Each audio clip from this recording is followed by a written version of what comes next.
Hello and welcome to Live from America podcast. This is Hatem. Have a very interesting guest that I've been looking forward to talk to for a long time. MATTKIBBE is here. He is a libertarian activist, economist, and the founder and president of Free the People, an organization that focuses on promoting individual liberty, free markets, and limit government.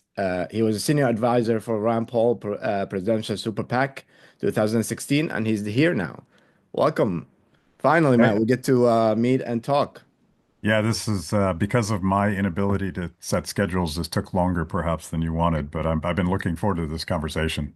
Yeah, no, for sure. Matt is definitely one of the people that you like to be a friend with and have this long conversation. So I'm very excited for today. There's so much to talk about, obviously, especially when Trump is president. I don't know if you have a very interesting podcast too. I'm a fan of it.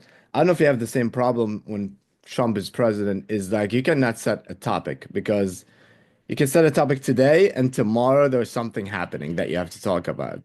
Yeah, yeah, 100%. And I think that's like if you want to describe the first weeks of the Trump presidency, it's just endless. Like he's bombarding his political enemies with so many things that are blowing up their heads that it's kind of hard to figure out what, like when you agree with him, what you can say in support of what he's doing, or when you disagree with him, what you can criticize him on. And I think that seems to be part of his style. It's a chaotic style, and perhaps part of his attraction to voters is that his willingness to speak off the cuff sometimes for 2, 3 hours, whatever it is, these mega speeches that he gives. It seems profoundly authentic in a world. I live in Washington, D.C. I've worked here my entire professional career, and I don't have very many politicians on my show because they come on the show with pre-prepared talking points and canned sound bites that just are so boring. Even if you agree with them, it's so boring because you're not at all convinced that the person saying them is telling you what he or she actually thinks. And I think it took me a while to figure this out, but Dave Chappelle, I think, nailed it. And this was a stand-up he did probably in 2017, where he called Trump an honest liar. And Mhm. and by that he meant when Trump is bullshitting, you actually know he's bullshitting, and it's part of his persona. It's part of the art of the deal. It's part of where he comes from as a New York real estate guy. And in a weird way, that's far more honest than what we were getting from politics pre-Trump. Yeah, absolutely. You can see his reaction right away, and I think he made politics entertaining. It's not love him or hate him, but that's what it is now. So there's so much to talk about. We're going to talk about the ICE arrest for Mahmoud Khalil for tariffs.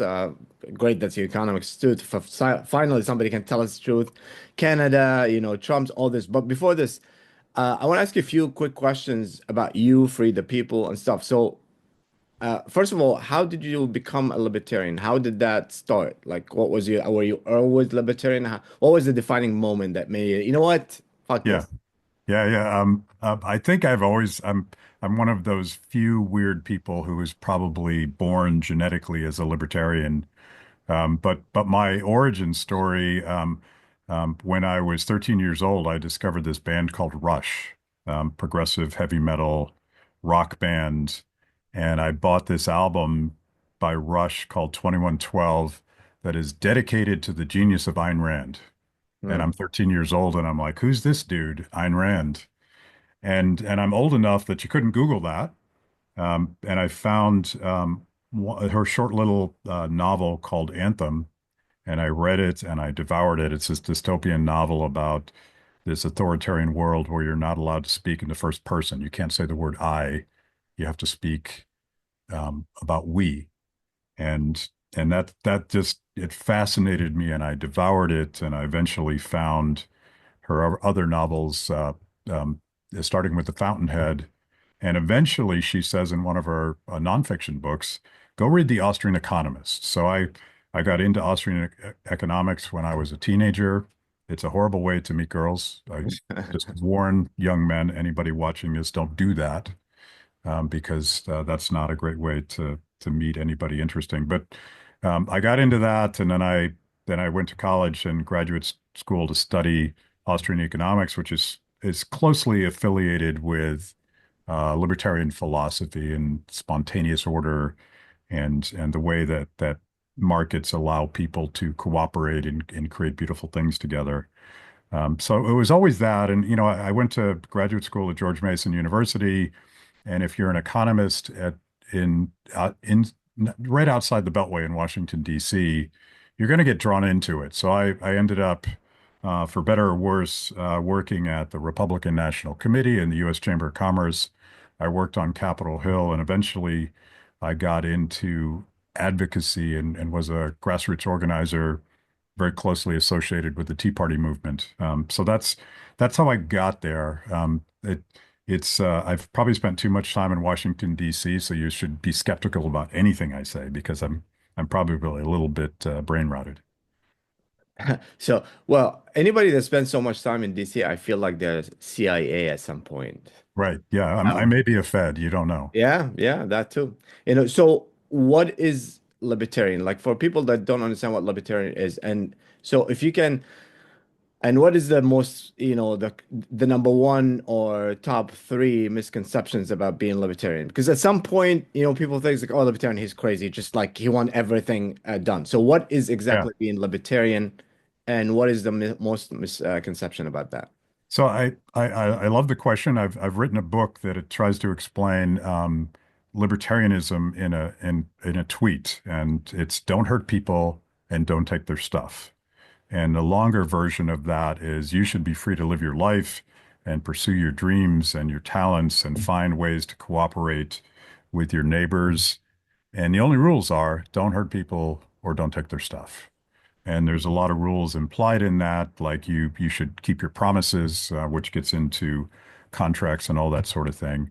But the key is voluntary association versus coercion or violence. And from a libertarian perspective, everything that the government does, even if the things that they're doing are things that you think are necessary functions of government, you have to acknowledge that all of that is done through violence. It's done through forcing people to do things they might not otherwise do. And there's a whole literature, obviously, a huge literature on libertarian philosophy. I mentioned the Austrian economics. Probably the most important insight in Austrian economics to me is this idea that the market isn't a place, it's not a thing, it's not the stock market. It is simply the process by which people try to figure out the world around them in a world that is radically uncertain. And if you somehow hijack that process of people figuring stuff out, um, and replace it with a central plan, you replace it with somebody who thinks that they're smarter than the process itself, you can create tremendous damage, tremendous disruptions, and really undermine the pursuit of knowledge. So it's in some ways it's a very humble philosophy because we believe in the wisdom of crowds over the authority of experts quite often. And maybe we get into that a little bit later.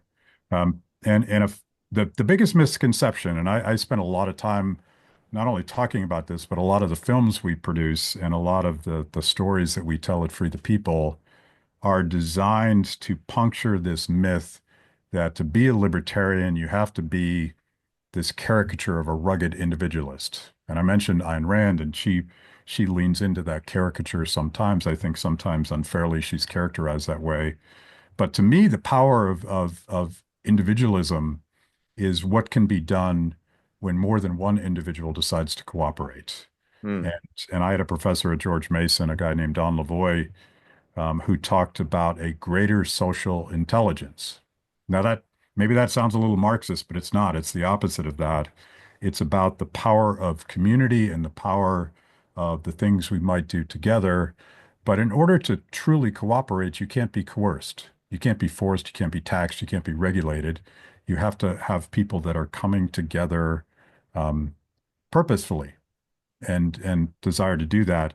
And I think that's where compassion comes from. I think that's where helping your neighbor comes from.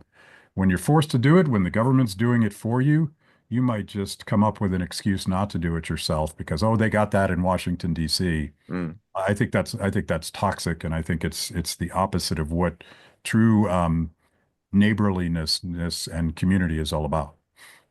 A lot of times when I work for a certain cause or something I believe in, or like let's say like for example, like I support, the Palestinian cause, two state, obviously uh not the October 7th and stuff like that, but the Palestinian cause, making two states, all this, and then you find a lot of people that support the same thing, but they're too crazy that they heard the cause. Do you find the same thing with libertarianism? Like you Oh find yeah. a lot of libertarians like it's like, oh, can you just not say you're libertarian?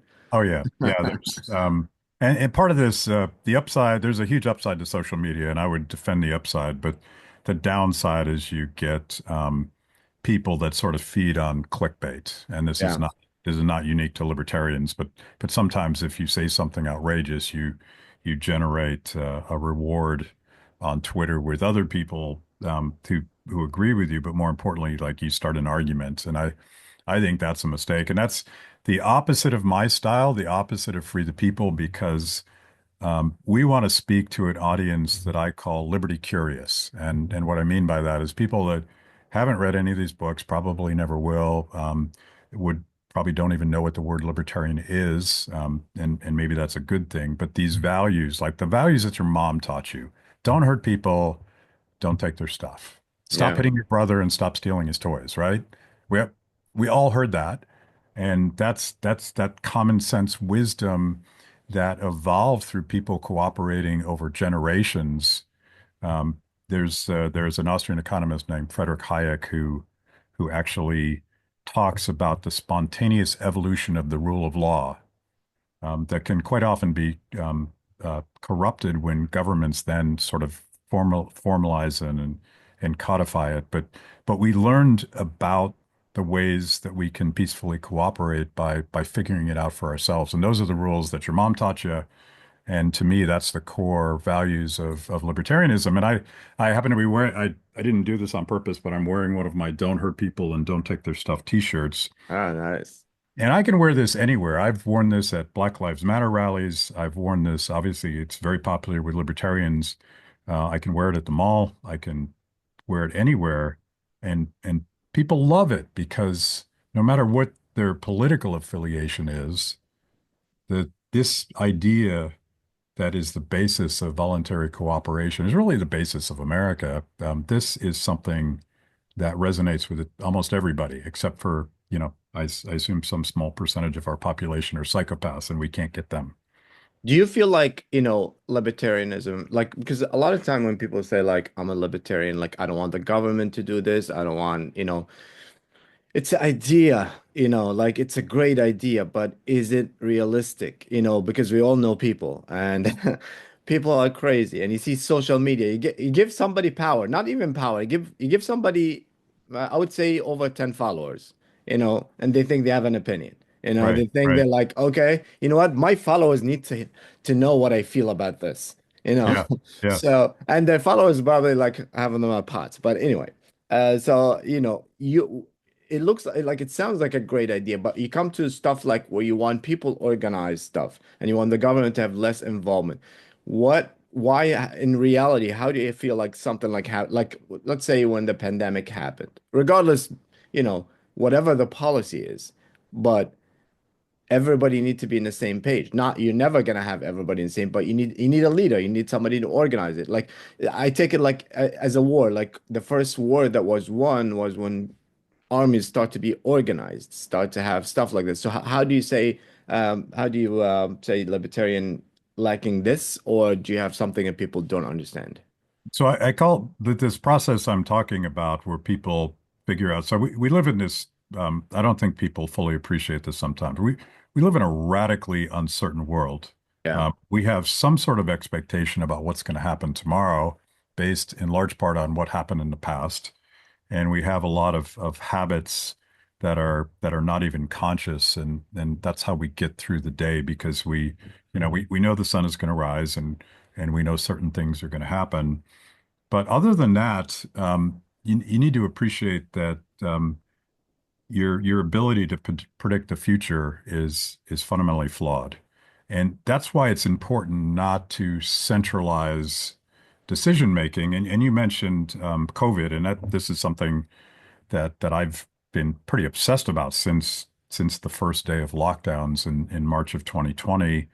Um, if you centralize all scientific knowledge, and if you centralize the government response, um, you're going to make really profound mistakes. And I think almost everybody now is acknowledging that lockdowns were a mistake. Even Anthony Fauci acknowledges that this 6 foot rule thing and social distancing, we just made that up. It wasn't based on any scientific knowledge. But a very specific example I love to use is when then Governor Cuomo um, was one of the very first to lock down hospitals to ensure that COVID patients had first access. And he also infamously decided arbitrarily, as a politician, not even a healthcare expert, that he was going to house recovering COVID patients in senior citizen homes. Um, both of those decisions People seem to assume, forget about this one, yeah, unfortunately. both of those, obviously, the second decision, he had healthcare experts in these local um, seniors centers saying this will be a catastrophe. Their knowledge was better than his. Local knowledge is better than centralized knowledge, particularly when centralized knowledge is corrupted by politics. But perhaps a more benign example of the mistake that he made, and by the way, a lot of other governors, including Republican governors, made the same mistake. When you prioritize hospital beds for COVID without any understanding of how hospitals actually manage capacity in hospital beds, you might have overcapacity in New York City, but you might actually have undercapacity in Buffalo, New York. And you might actually put that hospital in Buffalo, New York, out of business so that it can not only can it treat COVID patients, but it can't treat cancer patients, it can't treat heart patients. And of course, I just mentioned the number two and number one killers of Americans. Heart disease is number one, cancer is number two.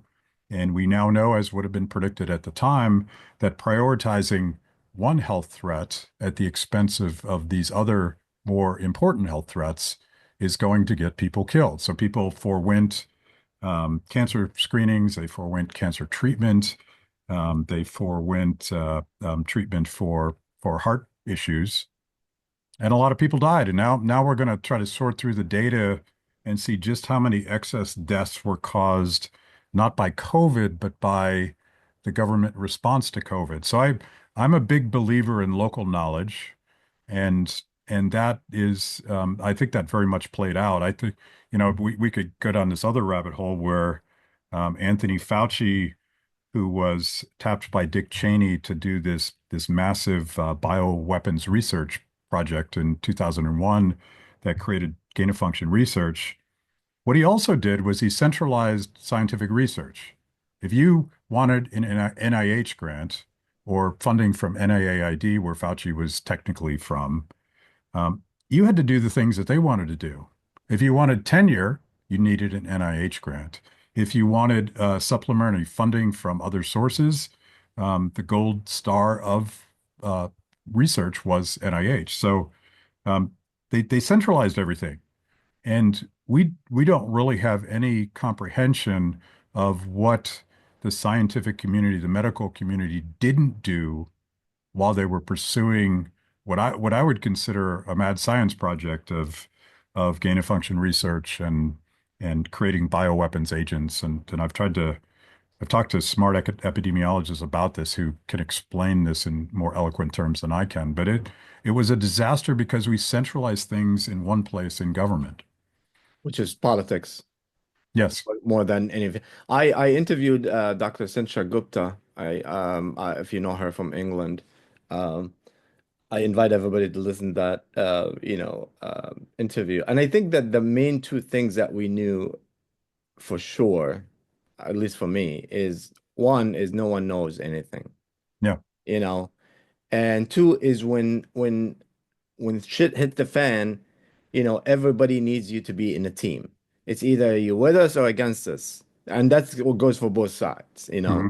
It's like even election, even war, even whatever it is. It's like people don't like if you start questioning anything as like, oh, I'm not in one side. I just want to know, you know, well, this doctor says blah blah blah. So how come, you know? And I think people become too extreme. Like either it's like, oh, there's nothing like COVID. Everything is bad. Whatever advice they give you, mask are evil, or you can live without a mask. You cannot. I have people like still living with masks till now, and I have people that if you see somebody wearing mask, they get offended. Both are wrong. You know, you can do whatever you want. You know, Right. if you go to Asia, if you travel to Asia, it's a part of the culture to have a mask on, which is I think is awesome. You know, but to your point, I was actually in the hospital for a long time before and during COVID, and I see exactly what you're talking about. Is like um, the hospital went from one uh level was one, I think one floor was COVID to nine floors COVID. And I was like waiting hard at the time. And they kept moving me, you know, and to protect me because if I get COVID, it's done deal, you know.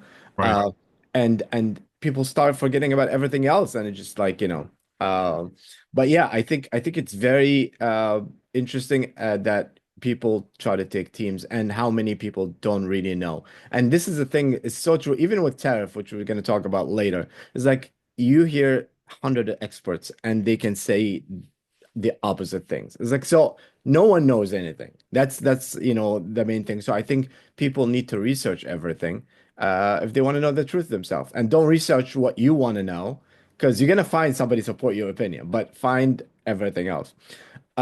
You know, it's so you saying for libertarian is like it's more of being to be libertarian is more to be uh away from politics as much as possible.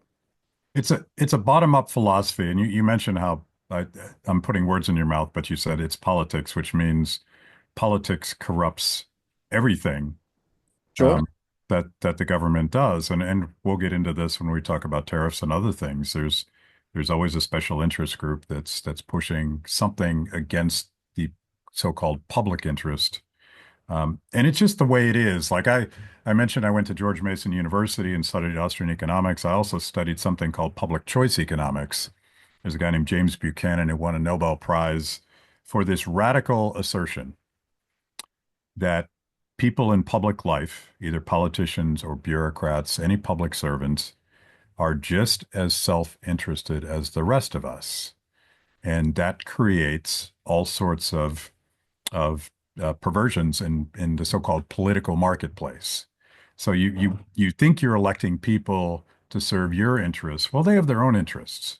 One of which is getting reelected, another which is expanding your budget relative to others. Another is never admitting that you're wrong because that's death in politics and bureaucracy. And it's sort of the opposite of private life where competition and the judgment of our neighbors forces us sometimes to say, you know what, I totally screwed that up.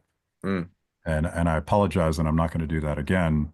You don't see that happening in Washington, D.C. too often. So it's important to appreciate that that's the way it is. You can't fix self-interest. You can't fix the fact that power corrupts. So you like as much as we would like for good government as opposed to corrupt government, I think it's probably better to think about it. How are we going to limit the power of government? It's what our Constitution is supposed to do. But there is no such thing as a good big government from a libertarian perspective because power corrupts, political incentives distort everything, and pretty soon agencies are working for themselves and not you. yeah. I feel like a lot of you know, one of the things that I was agreeing with in the Libertarian Party during the election was when Trump went and met with them, and one of their main things that if you want to support it, there was a list, but one of them is to free Russ Albright, you know. Yeah. Um, I interviewed Lynn a few times, and I talked to her after, and she's such a great mother, you know, working very hard. But you know, he did commit a crime. It doesn't fit, you know, obviously what he, you know, the years and stuff like that, and the way they did it, and being big, you know, double life sentences, all this. This doesn't happen to anybody, So finally get pardoned. But I feel like, do you feel like the Libertarian Party right now is in only able to make deals but not really win? And why is that? Yeah, I think and by the way, I did a super PAC for Rand Paul, as who obviously ran for president as a Republican. Yeah. After that, I formally left the Republican Party. I'm more philosophically motivated than partisan motivated always, but I left the Republican Party formally, and Terry, my wife, and I did a super PAC for Gary Johnson. So I've been involved for most of my life in the Republican Party, but also in the Big L Libertarian Party. And I think there's a lot of structural reasons why third parties can't perform. And I think RFK Jr. proved this point because he had tons of financing, he had tons of name ID, he had the Kennedy persona, And and even Bernie Sanders within the party. yeah, yeah, and they kneecapped Bernie as well in the 2016 election. But the Democratic Party sued RFK off the ballot in state after state, and it was just a financial black hole. And the reason he ultimately partnered with Trump is that the Democratic Party wouldn't let him win. And you could go back. Both the Republican Party and the Democratic Party have had all these episodes. Ron Paul was basically um, ruled out of order at the 2012 convention, I believe it was. And Ron Paul was winning Iowa and doing all sorts of interesting things. He's more of a libertarian than a Republican, and the neocons in the Republican Party hated his guts. The same thing happened to Tulsi Gabbard and Bernie Sanders in the Democratic Party. And so even within the parties, you have cartels. But when it comes to running as a third party, um, one of the dirty secrets is if you're a Republican or Democrat, you're automatically on the ballot. If you're a third party, you have to spend a ton of money to qualify for the ballot. Yeah. To talk about unlevel playing field, and that's just the beginning of this. That the system is designed by the two parties. We call it a duopoly for a reason. It is very difficult for third parties to perform. So my conclusion, and this will upset some of my libertarian friends, my conclusion is that Angela McArdle, who was the head of the Libertarian Party at the time that she helped broker this deal to free Ross and some other things that Trump promised, being a power broker at the margin is probably the best thing that the Big L Libertarian Party can do. But you also have libertarians within the Republican Party that are causing a lot of trouble right now. Rand Paul, obviously, in the Senate, Thomas Massie in the House. I like the fact that they have a seat at the table. So, in terms of tactical strategies, where should libertarians be? Either of those are viable, but until we would get structural reform in our election laws, I think it's probably impossible to imagine a libertarian winning election. Um, but if it was going to happen, like if Elon Musk was a natural American citizen, someone like Elon might pull it off, right? Because he would have infinite resources to break through the cartel. Um, but maybe I don't know. Like you would need like a Trump or an Elon, Yeah. somebody huge with unlimited resources, a massive brand. Yeah. And Maybe and Joe. respectfully to everybody around, I think you also need a personality, like Yeah, somebody who's just like on fire, you know? But I think one of the main reasons also is like the misconception of understanding of what libertarian is, and a lot of people like I think representing the wrong way. So people like, oh shit, like if and you don't know the game. But I was wondering, and then we're gonna start talking about the point of view of libertarian. I was wondering what were you there when I know Dave Smith was a lot of people were there. Dave is a great guy as well, and he's libertarian. What would you ask for like when you make deals? Like, okay, we're gonna vote for you, but what is it that you want as a party, yeah, political party? yeah. Well, it depends how much leverage you have, right? Because you probably shouldn't ask for things that are impossible. Yeah. Because we would want to end the Federal Reserve and we would want to end the endless wars and we would want to completely You want to eliminate. end the words? We Why? want. What's wrong with you? Uh, we should talk about this. I think we're gonna, but Yeah. yeah, like uh, there's this great quote from Thomas Sowell that I always bring up if we're talking about Ukraine, we're talking about Gaza, whatever we're talking about. Um, Thomas Sowell famously said, "There are no solutions. There's only trade-offs." And I think people that have this idealized view that the good guys are 100% good and the bad guys are 100% bad, particularly when it comes to foreign policy, is radically naive, and they're being gaslit by somebody that wants to start another war. But th those would be our types of demands. Ross, and to talk about Ross for just a second, because I had his mom Lynn on a number of times going back. Maybe the first time I talked with her online was maybe almost a decade ago, and she is the hero that Yeah. saved her son from life in prison. There's nothing like the love of a mother. Yeah, Nothing. yeah, she's a machine. And the bigger point here, and this was part of the Trump coalition, the tech bros, and not Elon. Elon's his own universe of power within the Trump coalition, but the tech bros who had been targeted and demonized and even debanked sometimes because of the SEC's war on cryptocurrencies. Um, Ross Ulbricht was a canary in the coal mine because he built a a private website that was designed to use cryptocurrencies back when that privacy was a novelty.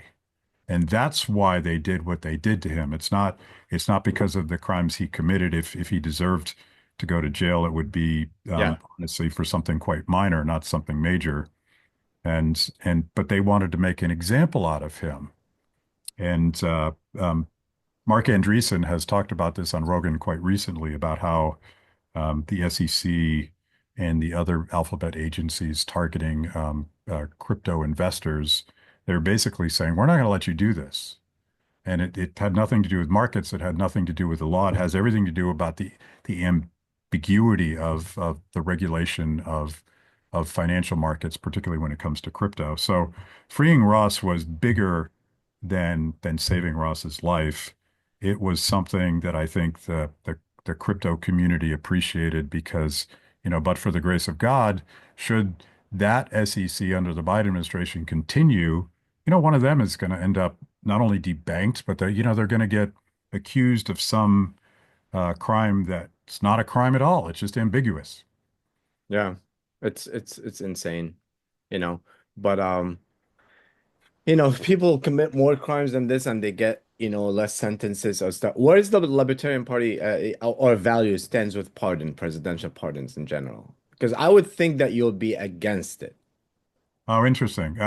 It depends on uh, the Libertarian Party and libertarians. Let's just talk about libertarians because it's much broader than the party. Um, we are, and I've been very active in this myself personally, very interested in criminal justice reform. This is common ground that we find with a lot of people on the left. There is a prison industrial complex. There is a natural tendency in law enforcement and the prosecution of crimes to focus on things that we would consider victimless crimes, particularly drug crimes and you end up with all these perverse incentives, particularly when some of these, ironically, some of these things that Joe Biden did when he was a senator, like mandatory minimums and these insanely high um, imprisonment sentences for crack versus powder cocaine. I think people know about some of these things. It creates a marketplace, a perverse political marketplace to put a lot of people in jail. And once you go into the system, you're probably never going to get your life back because recidivism is a thing, and it's also has been quite impossible to do your time, get back into the marketplace, and have the right and the ability to get an honest job. So you're almost forced into crime again. We did a documentary which I would recommend to everyone called "How to Love Your Enemy." a restorative justice story about a organization in Colorado that partnered with law enforcement to replace the catch and release recidivism of this prosecutorial system of just putting people in jail and they never get out again with a community-based bottom-up, tell me if this sounds similar in libertarian, a community-based bottom-up system where the victim is made whole and the person that did the crime is takes personal responsibility for what they did. So I'm big on restorative justice and criminal justice reform. So the question about whether or not pardons are a good thing pretty much depends on whether or not I think that the crime, the time fit the crime. Mm. It's because I think putting someone in jail forever for a drug crime is insane. And I But I think, feel like you're more talking about the law itself, but the power of the pardon. yeah, well, we've seen it abused, right? Yeah. I think it was the first time that a president unilaterally um, pardoned a good chunk of his own family, and I think that's a horrible precedent because um, I, I would be shocked if Trump doesn't do the same thing because the lawfare thing is a real thing, and if you run for office, they will try to destroy you. Some of those accusations against the Biden family, I think, were very credible and real. Others would have been sort of partisan retribution, but I think it's a huge mistake that certainly the founders, when they created the pardon, they could not have anticipated it being perverted like that. Yeah. And didn't know social media. It's like, just do it. No, don't tell anybody about Right, right. And then use your auto pen, by the way, which is it. the scandal of the moment. So let me ask you a few things about policing speech, freedom of speech, and all that. Because everybody seems to be like, "Oh, I am for freedom of speech. I am for that." Sometimes it gets out of hand. Sometimes you get a Kanye. Sometimes you get this. You get that. But what is the who to say what is the limit and what is the limit? And that's gonna lead to talking about the ICE arrest of Mahmoud Khalil afterward. Uh, Yeah. so what do you think, what's your vision of the biggest threats to freedom of speech, the policing speech in general and protest, stuff like that? Yeah, Activism. I think both sides can be quite hypocritical on this subject, and I, as a libertarian, I'm with MATTKIBBE and other civil libertarians and we would say that we're free speech absolutists, and I think the best cure to bad speech and even violent speech is more speech, not less speech, and I think it's wildly dangerous to have political tribunals determining to the point that we're about to talk about. President Trump just signed an executive order saying that anti-Semitism is a crime, and that is such a sweeping statement. And presumably, the determination of a crime is what you say, and is criticizing. And I've heard this argued again and again and again, criticizing the government of Israel or criticizing Netanyahu is equivalent Yeah. to saying something anti-Semitic. So think about that black hole and how dangerous that is. And With the same thing when you say free Palestine doesn't mean support of Hamas, right, right, right. Yeah. It it could mean all sorts of things, Yeah. and none of that I think should be prohibited. I do think that there is a bright line between speech and violence. I don't think words are violence. And I think the UK has become its own parody by going knocking on people's doors because they tweeted something that they found that was uncomfortable to other and this is usually like a religious and racial thing, right? It's um, but I think that's insane. That's George Orwell, 1984. And again, like if someone is saying something truly offensive, the best thing you should do is not shut them up, but argue with them, Yeah. out them and expose them for the wrongness and perhaps evilness of their ideas. Um, and so like the right has loved making fun of the speech censors on the left on university campuses and everywhere else, where they're telling us we're not allowed to say certain things. We're not allowed to question the COVID narrative. And now we know that not only were federal agencies like the head of the NIH, but also like the defense and intelligence agencies had this broad apparatus for determining whether or not Americans were allowed to say certain things. And they weren't arresting you yet, but they were deplatforming you or just squelching your tweets or your Facebook posts or your YouTube videos. That to me is a fundamental violation of the First Amendment. It's fundamentally un-American. And again, like if we're entering a radically uncertain period where we have a novel virus and nobody, including the experts, really knows what's going on, we need more speech, not less. Yeah. And that's a practical application to a principle. But yeah, like we're we're getting. It used to be like when I was younger, free speech was something that almost everybody agreed on, and I would always agree with the ACLU, and I would find common ground with my most progressive friends on this idea that we should be free to speak our minds.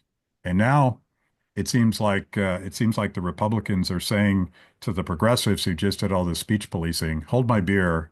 We're going to censor different types of speech, Yeah. dangerous and bad." Yeah, it's crazy. It's a lot of people are lucky that they haven't lived in dictatorship or in a third world country or stuff like that, so they don't see how bad it is. And for someone who lived there or lived in parts of it, not all my life, but parts of it, different countries, and you see with different kind of freedom, when you see signs, and the road coming there, and they always say there's signs that start, first of all, first sign for me is like when you start hearing the names of the president family within the power. Oh, this, and then, now it's like, oh, you can't say that. Oh, no, he's bad. The power of like giving, labeling people, you can say that. You can, but not this. He can, and when you say something, what do you mean by this, so what happened with Mahmoud Khalil, I believe he's a Columbia student, is very strange. It's very unprecedented. Like I never would imagine something like that would happen. They found a specific law, and this is another thing, is like whenever they try to explain some laws, it's like, oh, well, the Secretary of State can do this if he feels it's a threat.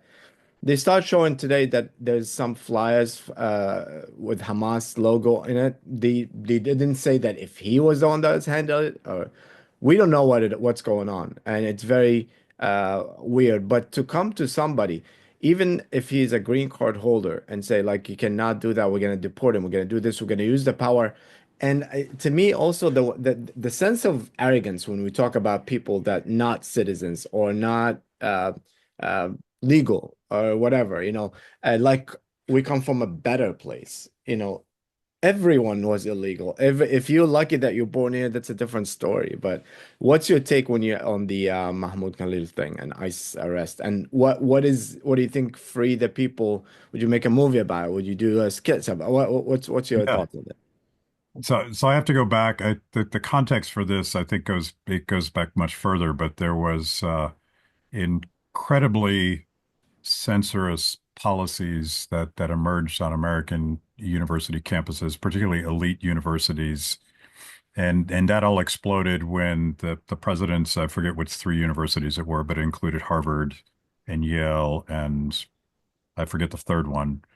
Um, and they were being asked about not about pro-Palestinian rallies, but a lot of those rallies went way past free speech and turned into it intimidation and even violence. And I think that's probably true. And this is something that needs to be parsed and litigated because I'm 100% against intimidation and violence, blocking roads, blocking students from going to class, um, and that kind of thing versus expressing an opinion about U.S. foreign policy when it comes to Israel and Gaza.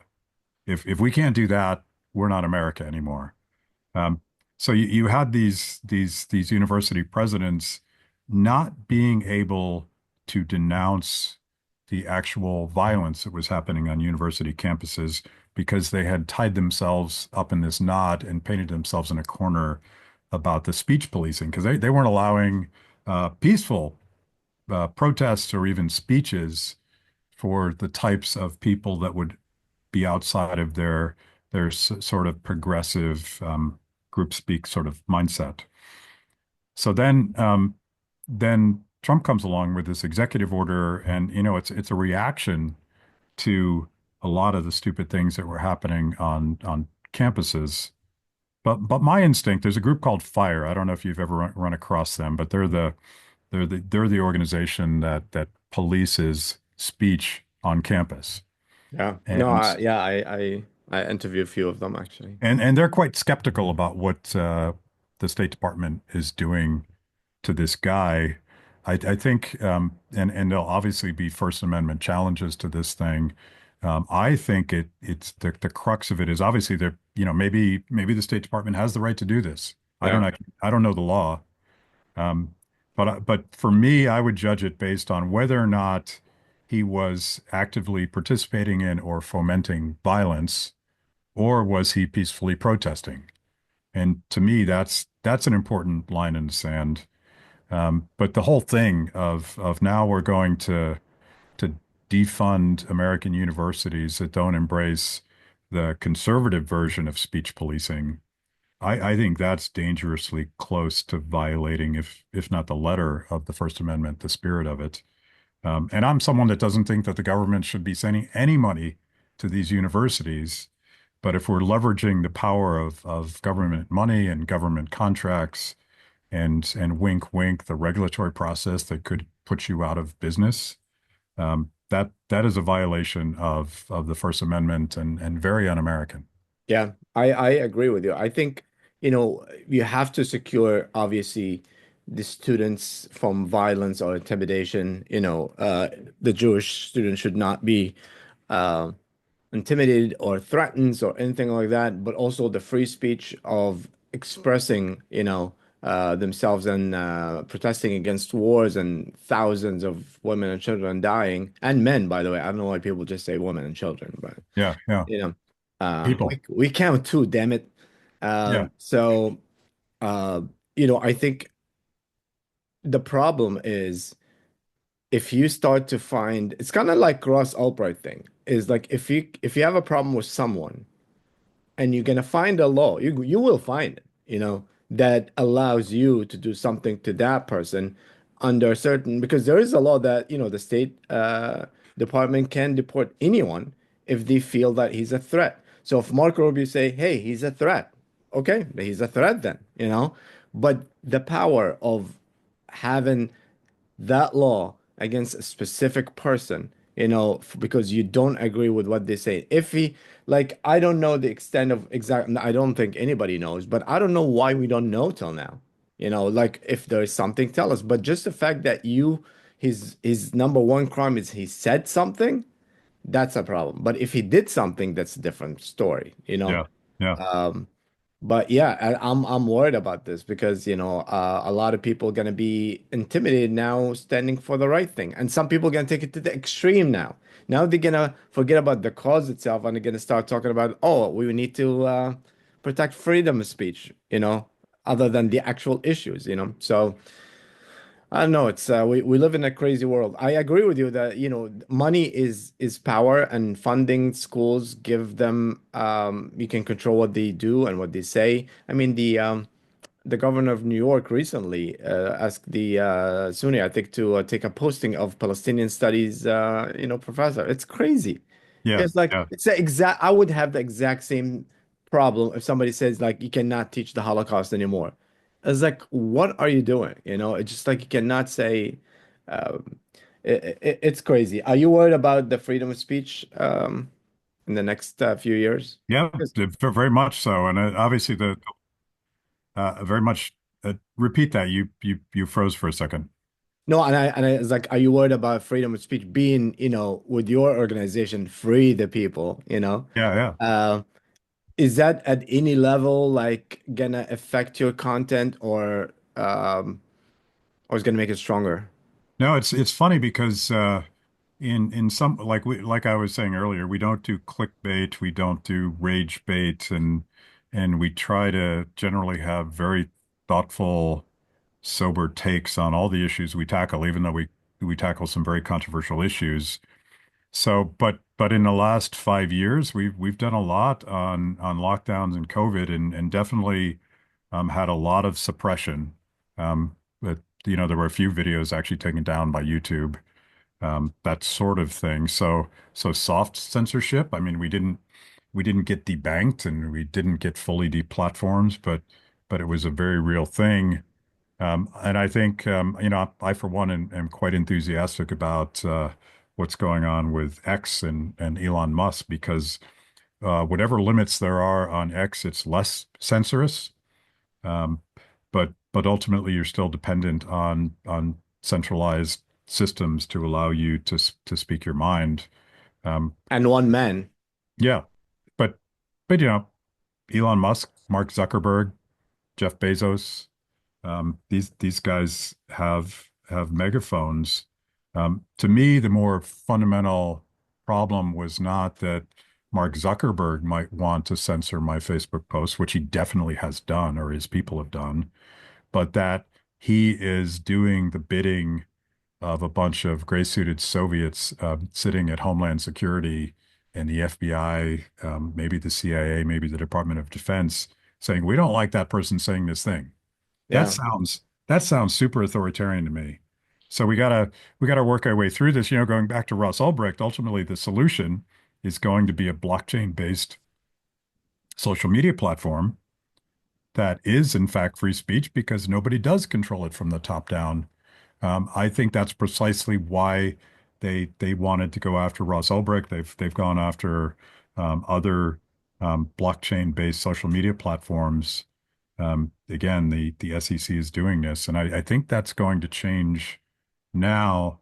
And I think it's inevitable that we're going to find a technological hack that allows us to continue to speak freely, even when these top-down structures are trying to shut us down. Because it's better than it was. Yeah. I'm old enough, you won't remember this, but there was this guy named Walter Cronkite who used to tell us when I was a kid on one of three approved TV networks, you would get 20 minutes of news every night. And at the end of that program, he would say, "That's the way it is." Yeah. And he meant it as a folksy thing, but what he was really saying is, you don't actually get to debate me on this. I decided what was, and that's it. That's That's not a thing anymore because now some random social media influencer can fact check you and get a zillion views on maybe not YouTube anymore because it's yeah. censored, but certainly on X. And I think that's a better world, even if that person happens to be wrong. Yeah. And that's the thing for people who don't know, I think everybody kind of create content at some point, but if you don't know if you have many shows and especially um you want to lean to a conversation like the one we're having or politics or whatever, you can put it in YouTube and you get flagged, or it can get sued if you say something or use something or stuff like there's so much um, against what you do at certain like you can have a certain success until a certain point and then they're gonna make sure that there's some kind of liability if you cross Yeah. that line. So either you have the money and you have the patience and to fight it, and that's something if you believe in, or don't. And that's where comedy is great, because he's like, "What? I was joking," So it's always working. But yeah. What about tariff? So there's so much people say like, okay, I never see anybody like 50-50 and everybody's like, oh, the other side is so wrong. You can't do this. But regardless if tariff is right or wrong, I think the way Trump is utilizing it, it's kind of like back to the point where we're talking about the guy being Mahmoud Khalil being green card holder talking down, we better than everybody else. The way he's implementing this, I have so much power. You know what? You get to the club, you don't get in. You need to go get more girls, you need a Yeah. table, you need to buy a Yeah. bottle. It's that kind of guy, you know. So what's your thoughts on tariff in general? Is it good for the US or not? And the way he's implementing. Tariffs are taxes on consumers, Yeah. and any tariff is not going to be paid by the country we impose the tariff on. The tariff is going to be paid by the people that have to buy the things that are now more expensive. And that's just basic economics. And I know that pro-tariff people argue against that. It's funny, one of the very first policy papers I wrote when I was probably 22 years old, working for a think tank in Washington, D.C., was about the trade war between the U.S. and Canada when it comes to steel and lumber. Um, and a funny anecdote, if you've ever spent time in Canada, um, do not order the cheese plate because Canadian tariffs make it impossible to import cheese from the United States or France or anywhere else. Um, and I think the tariff is what, 250%. It's Mm. insane. And the cheese literally sucks worse than any cheese I've ever had because it's a protected industry that doesn't actually have to produce something worth producing because they have no competition. So Canada is not innocent. Mexico is not innocent. The European Union is not innocent because of the perversions of politics. Politicians have a natural incentive to respond to domestic interests that feel threatened by foreign imports. Basic concept in economics is comparative advantage. And it may be the case that Canada is better at producing certain things than we are because of labor costs, because of natural resources, because of expertise, technology, culture. Like there's a million reasons that might be true. Um, so I think Trump is wrong on the economics of tariffs, but he's also all over the place. And this is something that I learned the hard way from overreacting to some of the crazy stuff he said in the 2016 election. Because like if he was having a beef with the head of a car company, he would say, "Well, I'm just going to take over your company then," or something that outrageous. And that sounded like the F word to me. And but it turns out he didn't mean it.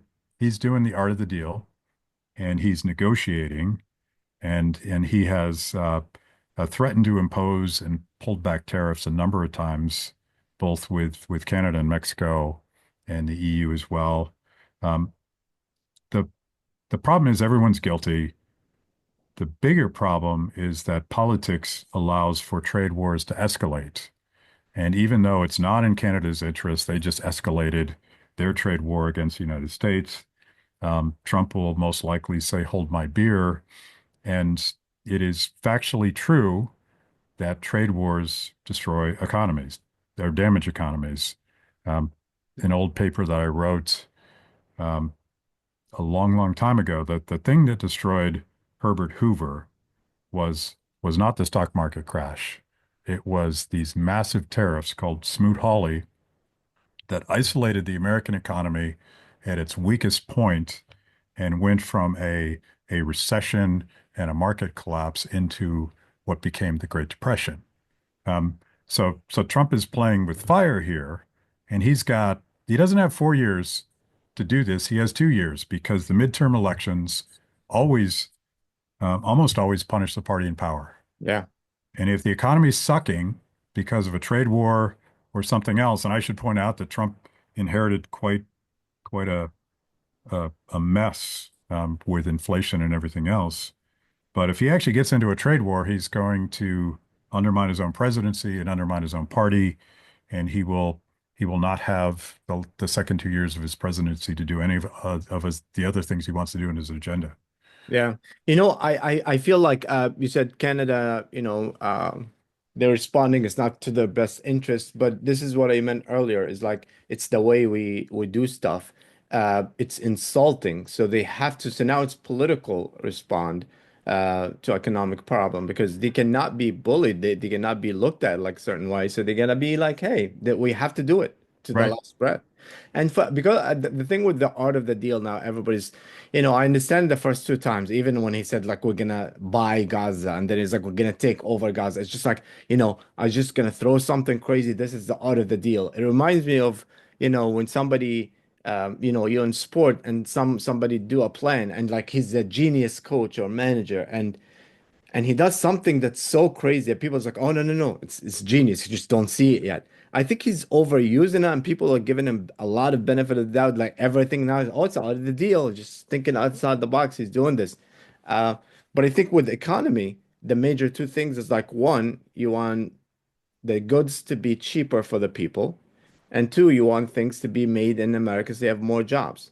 But anybody understand, even somebody like me who's not, like an economist, but there's some goods that would never be cheap if it's made in the US because of the labor cost, because of stuff. There's a reason the Nike and all these stuff is all over the cost of it is not even that much. That it's a profit for them, but they cannot afford to do that in the United States. So which one do you choose? Do you want the people to pay less in goods, or do you want everything to be made in America, And with the regulation, especially, Yeah. I know that's one thing about the Liberty Party also, Libertarian Party also is really good. It's like less regulation, correct?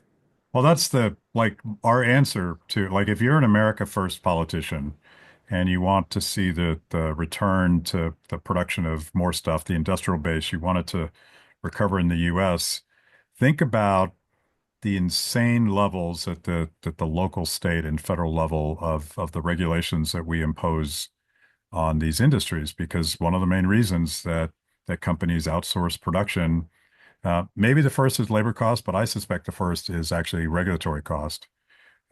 And Trump is probably pretty good on this, but instead of fighting tariff wars, he should um, incentivize people to create in this country by getting rid of all these layers of regulation. Again, like we were talking about Ross Ulbricht, if you actually want to understand how to comply, there's this guy named Roger Ver. I don't know if you've seen his plight. He was known as the Bitcoin Jesus, and he made an insane fortune being an advocate for Bitcoin because he happened to be holding a lot of Bitcoin when it was worth nothing, and decided to leave the United States. Radical libertarian. He didn't trust the United States government, and he didn't think he could be free here, and he had his reasons for thinking this. And he hired a bunch of lawyers, hired a bunch of tax attorneys, and he tried to comply with the tax responsibility on cryptocurrency as someone that was expatriating. Well, now they're trying to do to him what they did to Ross Ulbricht, and it is impossible to comply. It is impossible to follow the law because there are so many reasons that is one of the primary reasons that American industry is suffering, and companies go elsewhere to produce goods. Yeah. No, 100%. It's uh it's a mess, and it's funny that everybody that comes in try to do it his way, like he have the answers. Uh oh, and that's another thing also, the third sign of living in a third world country that you see in a first world country, that's when every president comes, blame the one before him. Of course, when you're gonna come in, you just got elected. Of course, you came because you want a better things, but you can't blame everything on on the one Right, before. right. Um, so I looked at your website, Free the People, and it's just like there's so much, like you can literally, it's kind of like Netflix. Like there's so many options, so many things. There's podcasts, there's comedy shorts, there's documentaries and stuff. So, but one of the things that I was just start watching was Project Doge. You know, Yeah. well, first, what do you think? What's your thoughts on Doge in general and Elon Musk, and what is Project Doge as Free the People? So I am a big fan of what Elon is doing, and there's a lot of misunderstanding about this. I think it's funny when Democrats say, nobody voted for Elon Musk, and what Elon Musk was going to do in during the Trump campaign was pretty obvious. They were talking about it. Yeah, He's on the campaign trail with Trump. So no, you didn't elect Elon Musk, but you elected a president and a package of policies that very much reflects what Elon Musk yeah, is currently doing. The irony being that the department within the executive branch that they repurposed for DOGE was in fact created by Barack Obama as a way of implementing computer systems and achieving efficiencies in the implementation of Obamacare.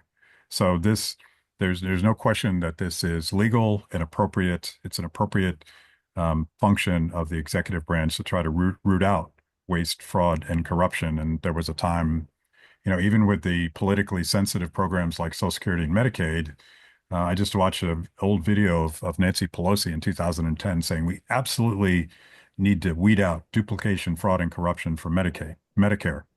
Well, of course you do.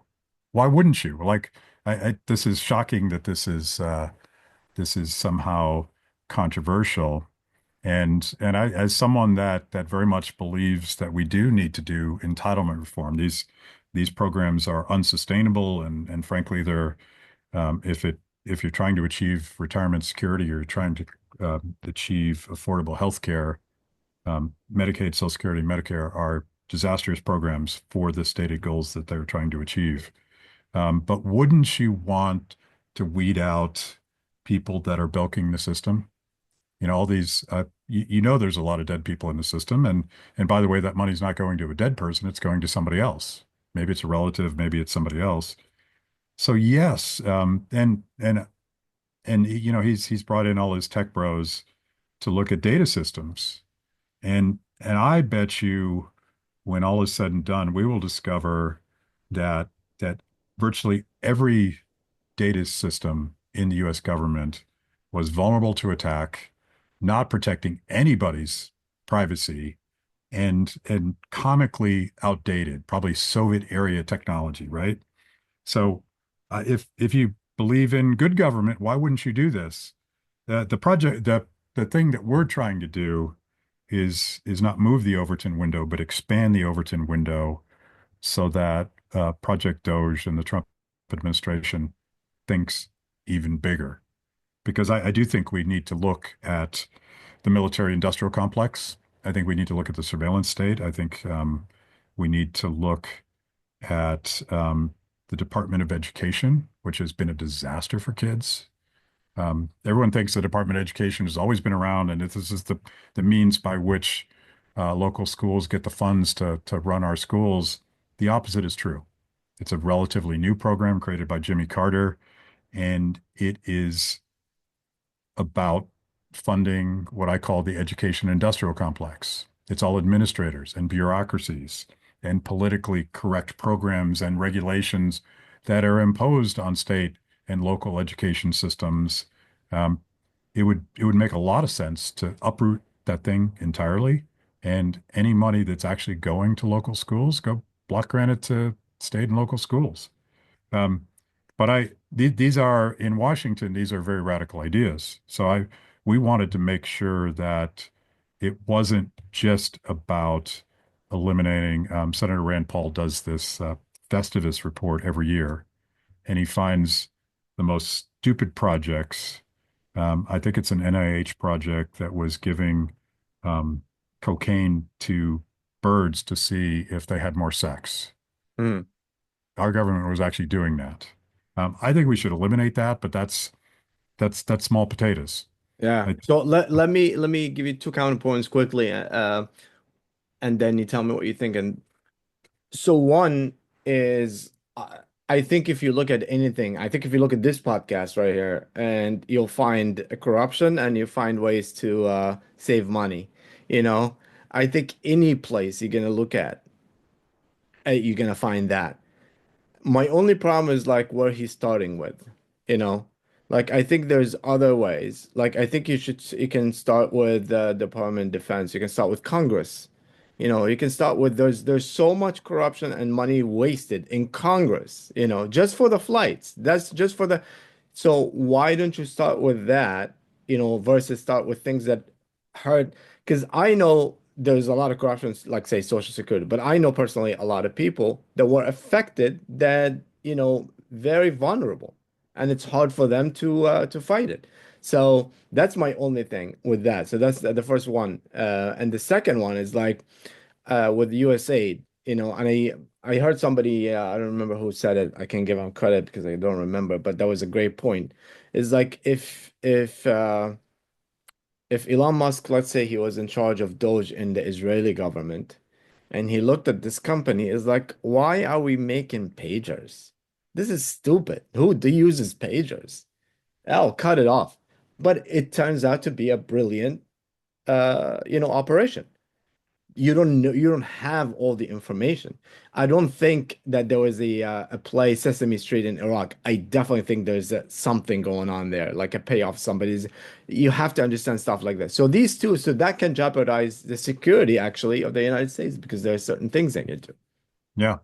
Um, look, USAID to me and the Endowment for Democracy and that whole, whatever that is, um, I believe that, and you'll find programs that are probably worthwhile within those programs, but to me, that is a festering hive of neoconservative agendas designed to manipulate um, foreign politics. Yeah, And I don't think we should be doing that. I agree. Period. Period. Yeah. And it's the neocons love doing it because they foment regime change and all sorts of things. And I think in that sense, I'm perfectly comfortable throwing the baby out with the bathwater and just shutting that stuff down. And by the way, if in the specific example, if there is a national security project of importance, it belongs in the national security agencies. It doesn't belong in USAID. So there's sort But of an that's a cover up, yeah. to do it. Well, But it is a yeah, no, cover I up. agree That's why with they you. do it. We Yeah. shouldn't be, yeah, involved in foreign policy stuff. But let's say that this is the reason. But I guess my only thing is, my other point is like start with the stuff. But I agree with you. But Doge in general, I like your show Doge then rather than the real Doge. But uh, so Well, Matt, obviously it's better. Yeah, obviously. yeah, right. So, if you go I start watching a few episodes already. But if you go to Free the People, Project Doge right here, it's like you take one department at a time. You have Department of Education, USAID, public health, and all that. And also up here you have the films, documentaries, stuff like that coming up. I think this is a great couple of years coming up for any content creators and especially for comedy. I have so many shows coming out, so many ideas. I just like, and I'm sure you do. And I think last thing, I'm sorry I kept you longer than planned. I can talk to you for hours. Would love to get you again back here. But what are you working on right now? And if people want to follow you or watch your stuff, you produce also for a lot of artists as well. Yeah, yeah, And I know one of your comedy videos was retweeted by Elon Musk and got like millions because my friend Lou is in it. Uh, yeah, so, yeah, yeah. so if people want to follow you or watch your stuff or cooperate with you or like what should they do? By the way, the ultimate compliment you could give me is that our website feels like a Netflix channel or something like that, because that's the aspiration. But freethepeople.org is a great way that we organize. So we do a tremendous amount of content. Yeah, it does, by the way, because when you wanna be entertained, like if I'm going for the run, I'm gonna listen to a podcast, or if I want to watch something. So that's why that's so good job. And comedy, it's serious, documentary, you have everything. So it's pretty cool. Yeah. And we're on almost all social media channels. You can always find Free the People. You can find me. I'm always MKIBBE. I'm probably more political and spicy on X because we're allowed to be, and we just have a good time because I think the audience for reasonable, thoughtful conversations about these values that I care so much about is huge and untapped. And I think people are hungry for something that's not just the two polar opposites yelling at each other. At least that's what I'm hoping because that's our business model. Yeah, absolutely. And I respect that you have comedy because it's believe it or not, it's the hardest thing to do. Make people laugh, but also hit the nail about your Yeah. points, what you want to make. And it takes a lot of courage now to actually do comedy. So uh Matt, thank you I so want to I want much. to talk to you on my show about comedy because the philosophy and the strategy and the technique of comedy is something that I'm obsessed with. Yeah, definitely. I would love to be in the show. But Matt, would love to get you back again. And if you are you in NYC? You're in Washington. If you I'm ever in come to DC, yeah. NYC, just let me know. We'll hang out.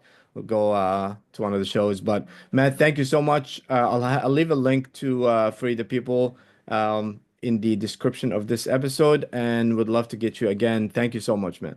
Okay, thank you. This was fun.